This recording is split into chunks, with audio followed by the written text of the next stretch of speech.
Hey guys, 大家好. All right, so let's continue to talk about Grandmaster Liu Yun-Qiao's story. In the previous episode, we talked about his incredible martial art journey. Started learning Mizhongquan from Zhang Yaoting, then BajiShu with God of Spear Li Shuwen, then later on Liu He Tanglang with Ding Zichen, and then finally Gong Bao Tian for Bagua Zhang. And then he later on got absorbed into the intelligence unit, performing assassination work. He was so-called the 001 of China. And then he got involved into the Japanese Sino War, the Sino-Japanese War in China, and also the war between the Communist Party and the Chinese government at the time. So the years was around 1949, and he served on the Chinese government side led by President Chiang Kai-shek.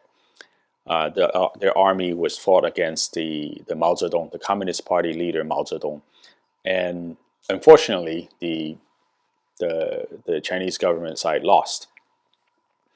And they fled to Taiwan. Taiwan is this island to the east coast outside of the Fujian province. And when the government fled to Taiwan, they took along with them, obviously, their government official. The entire government moved to Taiwan. Also, all of the treasures, the money, and also some of the top human resources, right? So they took all the top talent in all kinds of different fields, from medicine to engineering to teachers, right, to chemists, as well as martial artists. So that's why Taiwan has such a vast, wide variety and preserved such a wide variety of Chinese martial art styles. And Grandmaster Liu Yun-Qiao, obviously, with his talent, he served in the military, so he retreated to Taiwan with the government. And he served as the chief of the intelligence recruitment for paratrooper unit. Right, that's a long title. So he served in that unit for about 11 or 12 years before his retirement, and he retired as a rank of colonel, and pretty high up. And after he retired, so we're talking about the 1960s, the mid 60s. After he retired, he basically just lived a retirement life for a couple years before he started to pick up his martial art and start teaching some of these earlier students, such as my Shibo Liang Jici, or my Shibo, say Adam Su, Su Yizhang, or Wu Songfa.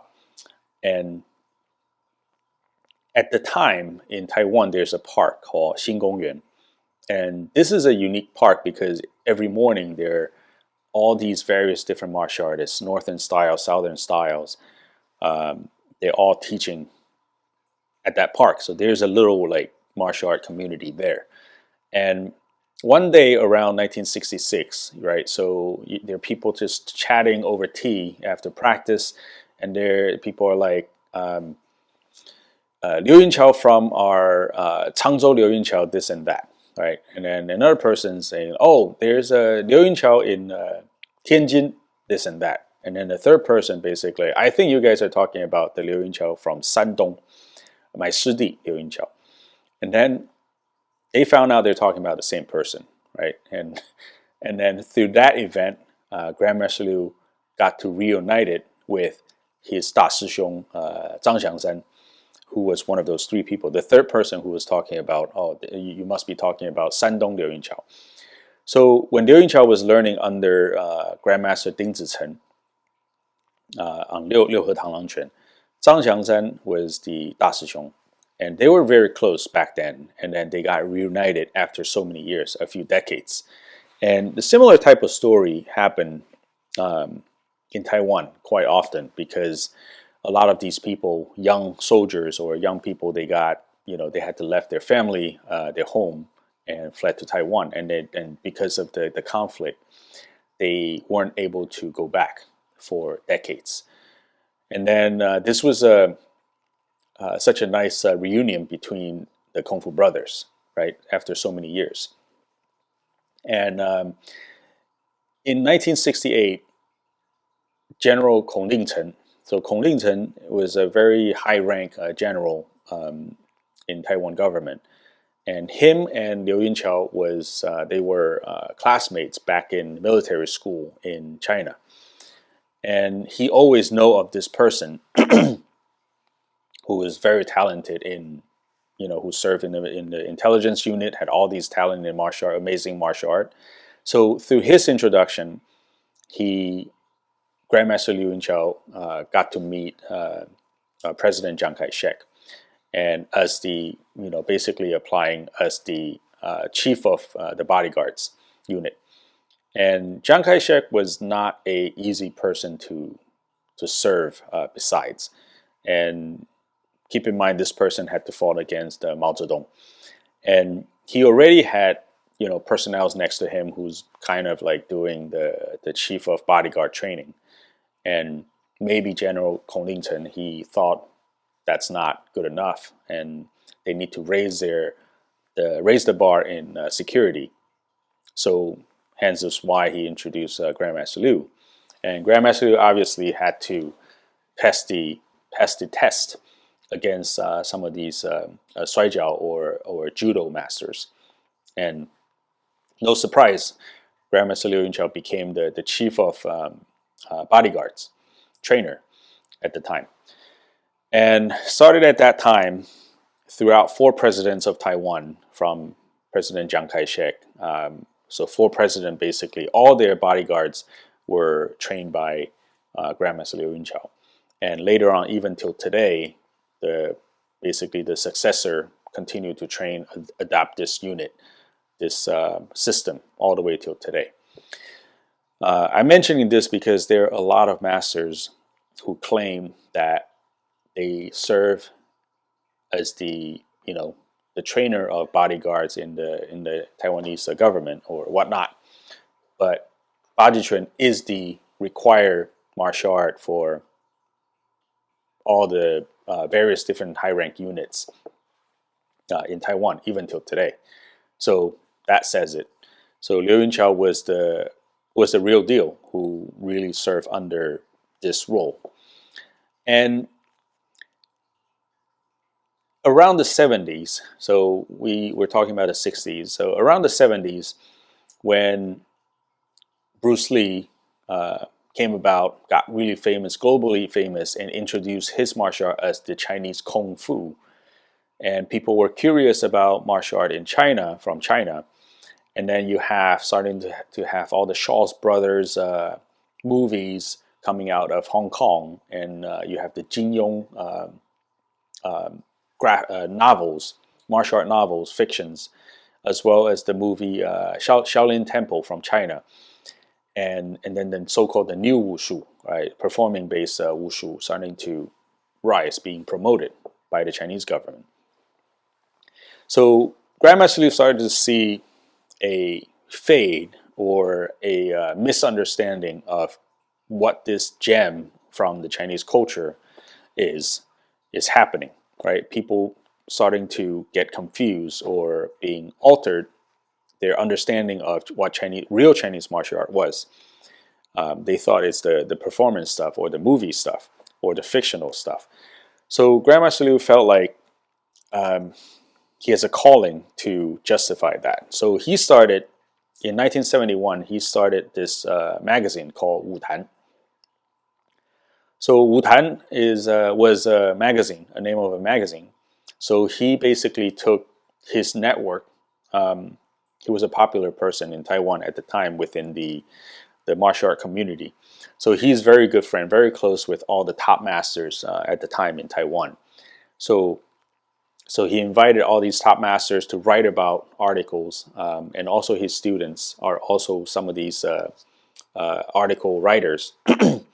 So the magazine was great. I still have a copy of this magazine. But as good as a content this magazine has, also as good as a martial artist master that Grandmaster Liu was, he was not a meant to manage a magazine company. So within a short amount of time, I believe it was 2 years, the magazine was forced to shut down because of lack of funding. Grandmaster Liu basically threw in all his retirement fund into this magazine, and then it ran out, and then he had to close the magazine. Then the magazine died. The Wutan then transformed into a martial arts school. It was called the Wutan 国术推广中心, the Wutan Martial Art Development Center. And during this time, he was starting to teach more students, but he was also very active in the training the government officials. So he was basically training the bodyguards, he was training the special forces, he was training the military police unit as well. So all of these units, they have inherited a so-called the military track BajiShu from Grandmaster Liu Yun-Qiao. And on the Wutan side, he started to take in more and more of these students. But he had this very interesting rule. He only accepts students from schools who has at least high school education, right? Because he believed Chinese martial art is not just physical. For someone to advance to a higher level, this person must have experience in studying in the scholastic aspect of it, right? Excuse me. And then he's also on the mission to continue this, the mission of the magazine, which is to preserve Chinese martial arts. So besides training these students, young students, he also tried to preserve other high-level martial arts, such as Chen-style Tai Chi, right, by Du Yuezhe, or Six Harmonial Praying Mantis, 六合螳螂拳 by Zhang Xiangsan, or 八卦掌 by Gong Baozai, or Zhang Dunxi, Cao Lianfang, and then Sang Dan Qi. So these are all the big martial artists at the time. And Grandmaster Liu were good friends with all these grandmasters and try to preserve Tongbei Quan, Talang Quan, as mentioned before, Baguazhang, Taiji Quan. So all of these styles he tried to preserve. So he sent students, he exchanged students with these masters, these friends of his. So he sent a lot of students to various different masters to learn these stuff and bring it back to Wutan. That's why Wutan, as a martial arts school, it has so many different styles that are outside of the core four. The core four were Mizhong, Baji, Pigua, Bagua. Okay, and you might ask, what happened to Liu He Tanglang Quan? So because Grandmaster Liu was he values the traditional ethic culture, especially martial art ethics, very, very deeply. So after he reunited with Zhang Xiangsan, his Kung Fu brother, he stopped teaching Liu He Tanglang Quan. He only sent students over to under Zhang Xiangsan to learn Liu He Tanglang Quan. So Liu He Tanglang Quan is not part of Wutan's core styles, but it was sent to Master Zhang Xiangsan and brought back in to Wutan, right? So that's that. And also another example of why how Grandmaster Liu was very valued this martial ethic is that there were an event where there are so many young students that were used to study from the martial art club in their schools that were taught by Master Su Yizhang. And Su Yizhang at the time had to leave Taiwan. So many of these students, young students, these are kids who are like 17 years old, and they were left without a teacher. And these are kids who have a lot of passion in martial art, and all of a sudden their teacher left. So Grandmaster Liu gathered all of them and start learning training under Wutan's system. And then he'd start developing a systematic way to train this group of young and enthusiastic martial artists. But because of the martial ethic concern, he made all these young people to learn to go under BajiShu through a ceremony to BajiShu under my Shibo Adam Su. so that the ranking 武坛光辉, so the ranking becomes the generational ranking becomes more legit, right? But then he still personally trained all of these young kids with a systematic way, right?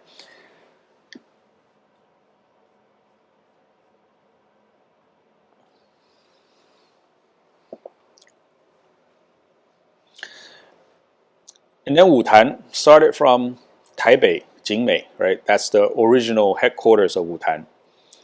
And then the first Wutan opened in San Francisco when Shibo Adam Su traveled to San Francisco. That was the first overseas Wutan branch open. Then Shibo Wu Songfa, he was an exchange student to Taiwan from Malaysia. So when he went back, he started Malaysia Wutan. And then my Shifu, Chen Changlin, he came to New York and started Wutan Niuyue, okay, Wutan New York. And then later on, he moved to New Jersey, Wutan New Jersey. That's when I joined. And many Wutan starting to branch out. And we have Wutan schools in over, I believe, 36 countries all over the world with over 20,000 students or members. So all started from Grandmaster Liu with his vision of promoting good traditional martial art, and the tree just spread, the branches just spread all over the world, right? So in my opinion, that is a real contribution to the art of martial art, right? And we forever are in debt to Grandmaster Liu. So in the 90s, when Grandmaster Liu was in 1991, Grandmaster Liu was in his 80s. He's already very old. Finally, Taiwan and China, their foreign relationship got better, and then the doors opened. So Grandmaster Liu, for the first time in 60 years, he was able to travel back to China to visit his family. And in the previous episode, I mentioned that he had a previous wife, more of an arranged marriage when he was younger. So he had 2 children at the time. So throughout 60 years in Taiwan, he has never forgotten this family that he left behind in China. So when he went back in 1991, he got to meet his daughter. His older daughter, obviously, he had these 2 children when he was very young. So when he met them, they were already in their 70s or in their 60s. They're very old. And unfortunately, 1 week before he arrived, his son had passed away. So the Grandmaster Liu Yun-Qiao, after this trip, he came back to Taiwan. He wasn't very happy. He was very just sad, right, for the fact. And then very shortly after, he passed away, right, in Taiwan in 1992. So so that is his amazing story. So he continued to promote Chinese martial art with over 20,000 students. Maybe by now it's 30,000 around the world. And grand students like me and also my peers, as well as many coaches around the world, are still continue to tirelessly promote martial art. So yeah, I mean, a lot of people know about Grandmaster Liu's story, but I don't think there is a well-documented English version for the Western practitioners under the Wutan system. So hence is why I created this podcast and this episode. All right, I hope you enjoy and you got to know about your great grandmaster. All right, till next time.